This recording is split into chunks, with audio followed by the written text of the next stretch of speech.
Alright guys, तो finally यहाँ पे मैश लेके सीजन 2 का एपिसोड नंबर 4 आ चुका है। तो जैसा कि आपको याद होगा कि मैश डिवाइन विजनरी कैंडिडेट एग्जाम के सेकंड स्टेज पे आ चुका होता है और उसके साथ साथ फिन और डॉट भी आ गए होते हैं। इन लोगों को यहाँ पे डेडरवेंस हॉन्ट का सामना करना पड़ेगा और एक चाबी को एक बड़े से बैलून के अंदर छुपाया गया है कहीं पे। इनको पहले उसे ढूंढना है, उसके बाद उस बैलून को फोड़ के उस चाबी को लेके यहाँ से बाहर निकलना है, ठीक है।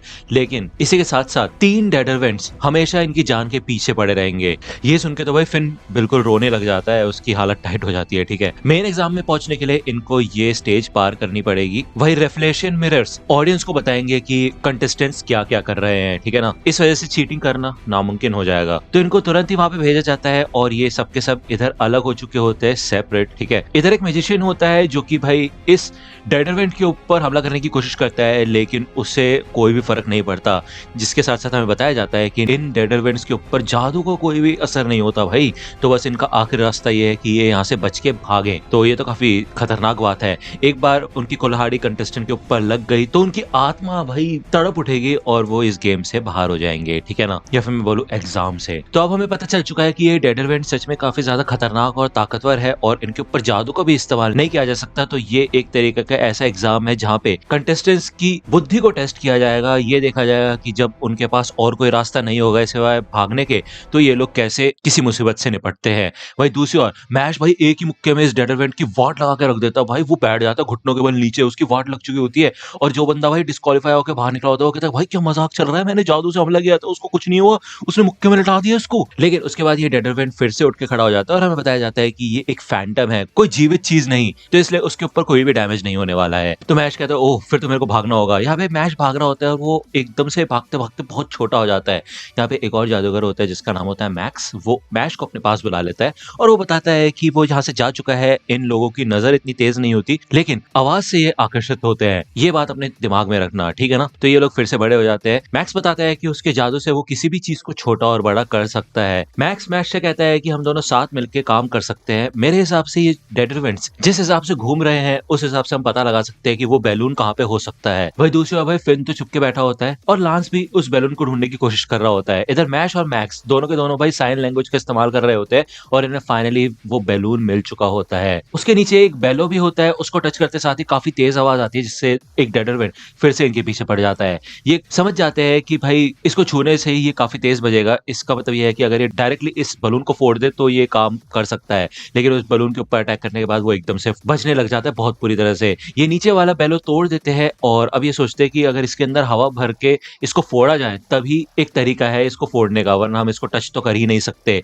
तो मैक्स अपने जादू की मदद से इस बैलून को काफी ज्यादा बड़ा कर देता है। भले ऑडियंस में से लोग कहते हैं भाई दिमाग खराब हो गया कि इस बंदे का, इन्होंने अपना काम और भी ज्यादा मुश्किल कर लिया है ऐसा करके। लेकिन भाई तभी यहाँ पे मैश भागता हुआ जाता है और एक पोज देता है और यहाँ पे भाई टॉर्नेडो बनाना शुरू कर देता है। इस टॉर्नेडो से इस बैलून के अंदर हवा भरनी शुरू हो जाती है और ये बैलून फूट जाता है। फाइनली इनको इनकी चाबी मिल चुकी होती है। वही दूसरी ओर लांस भी अपने मैजिक का इस्तेमाल करता है और चाबी पा लेता है। दूसरी ओर डॉट, मैकरॉन और बाकी सारे कई कंटेस्टेंट्स को अपनी चाबियां मिल चुकी होती है सिवाय फिन के। डॉट इधर आके फिन को ढूंढ लेता है और कहता है कि तुम्हें तुम्हारी हिस्से की चाबी नहीं मिली है तो मैं तुम्हारी मदद करूंगा चाबी ढूंढने में, ठीक है ना।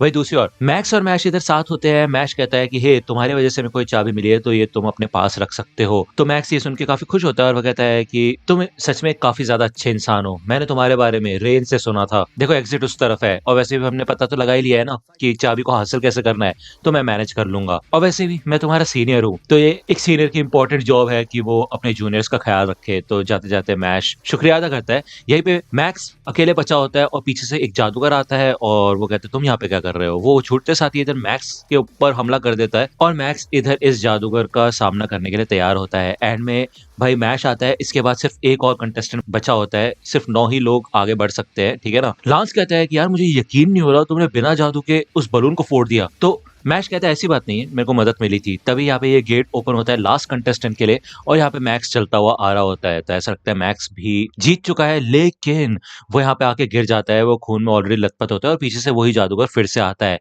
वो आते साथ ही इधर मैक्स के सर पे अपना पैर रखता है और वो कहता है कि कमजोर लोगों की यहाँ पे कोई जगह नहीं है, ठीक है, तो कोई फर्क नहीं पड़ता कि मैं उनकी क्या हालत करूं। तो मैश इधर इस बंदे के पास आता है और वो कहता है कि ऐसा क्यों कर रहे हो तुम। तो फिर मन में सोचता है कि ये बंदा कार्पाचियो है जो कि बिल्कुल लांस की तरह काफी ज्यादा एलीट है। इस साल साल का सबसे बेस्ट स्टूडेंट। तो जो पानी कार्पाचियो को ऑफर किया जाता है वो इस ग्लास को मैश के पास लेके आता है और उसके मुंह पे फेंक देता है भाई, और कहता है कि कमजोर लोगों को चुप रहना चाहिए। लेकिन वही पानी भाई मैश अपने शेकर में डलवा लेता है, और भाई क्योंकि अब 3 बज चुके हैं तो उसके प्रोटीन पीने का टाइम हो चुका होता है, तो वो इसको शेक करता है और भाई गटक जाता है। तो फिन कहता है भाई इतनी हिम्मत कैसे आ गई इसके अंदर, मतलब जो पानी उसके मुंह पे फेंके जाने वाला तो उसको प्रोटीन शेक बना के पी गया ये बंदा। मैश कहता है मुझे माफ करना, मतलब टाइम पे प्रोटीन पीना काफी ज्यादा जरूरी है, और तुम बार बार लोगों को कमजोर कह रहे हो, लेकिन सच बात तो यह है कि आज तक मैं अपने से ज्यादा ताकतवर इंसान से मिला ही नहीं। लेकिन चलो ये बात है कि हर इंसान के लिए ताकत का मतलब अलग होता है, लेकिन असलियत में मतलब क्या होता है ताकत का?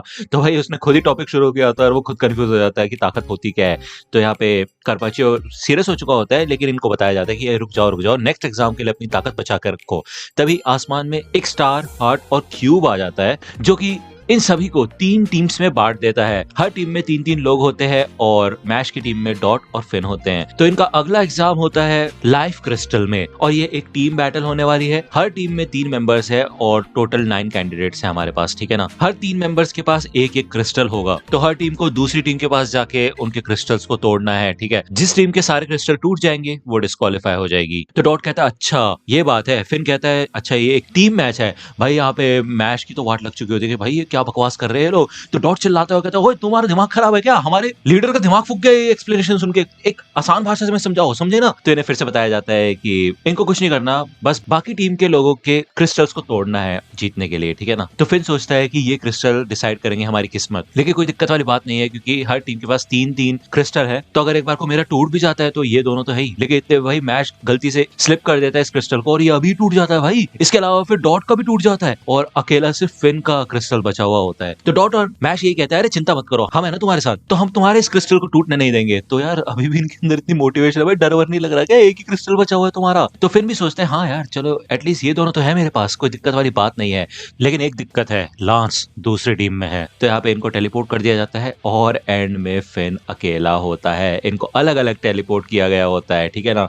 तो ये काफी ज्यादा खतरनाक बात है यार, मतलब फिन तो ऑलरेडी डरपोक है और मतलब मैं ये सोच रहा हूँ कि उसका सामना अगर किसी से हो गया पहले तो यार उसका क्रिस्टल टूट जाएगा और मैश की टीम हार जाएगी। लेकिन इतना भी आसान नहीं है मैश को हराना मेरे ख्याल से, है कि नहीं।